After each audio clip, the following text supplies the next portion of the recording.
Таджикистанцам посоветовали больше радоваться в целях защиты от COVID-19.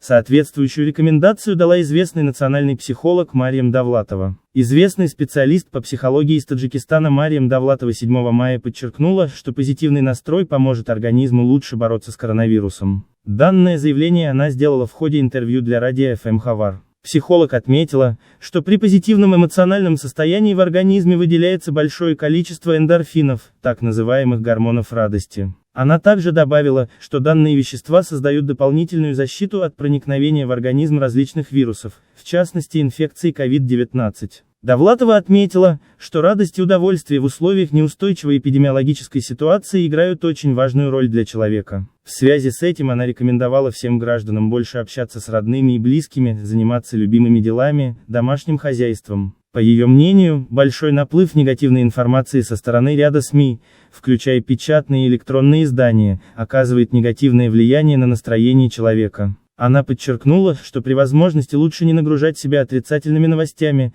так как это никоим образом не поможет избавиться от существующей угрозы. Напомним, что на данный момент в республике лабораторным путем был зарегистрирован 461 случай заражения коронавирусом. По состоянию на 7 мая, в Таджикистане от COVID-19 умерли 12 граждан. Первые вспышки заражения были обнаружены 30 апреля.